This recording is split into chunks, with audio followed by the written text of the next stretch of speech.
For the kettlebell sumo deadlift, I'm gonna have Greg step forward. Want the handle of the bell kind of in line with the middle of his foot. If he were to step back a little bit, then I know he's gonna use and feel more of his low back when he does this exercise versus his legs. So as he scoots forward, now the weight's kind of right below his center of mass, which is at his belly button.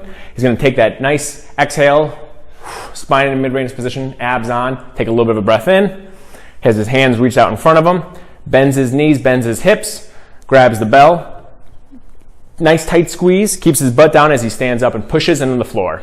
Always think push with these exercises, not pull off the ground, because if you pull, you'll feel your low back more. We want this to be a total leg exercise, so hips and legs with this one.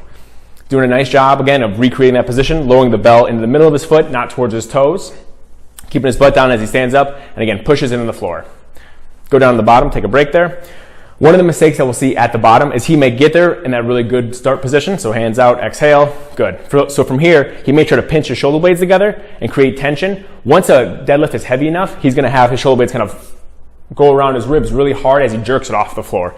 So we don't wanna see that jerk motion off the floor. It should be really smooth. You should have that tension from hand to hand to the bell. Another thing that we often see is when he's down at the bottom position, he'll try to crank his chest up as far as he can and really crank his head back as well. Again, now he's creating tension all in his back. We want him to feel the tension in his abs and in his legs.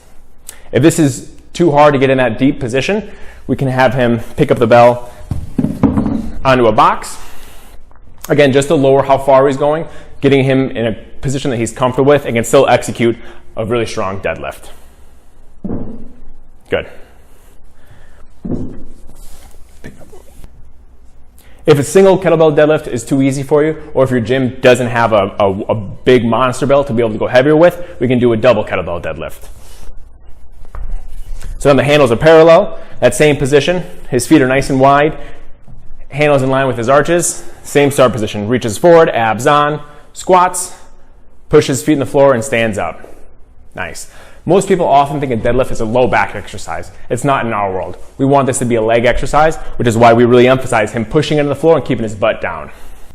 Another way people perform a deadlift kind of poorly is they will let their butt go up first in the air, which again puts more stress on the low back. So instead of keeping his butt down as he stands up, his butt rises and then he kind of folds up in the air. Butt rises, brings his chest up in the air. Again, that's going to make him use his low back a lot more than his glutes and his hamstrings, which are stronger muscles.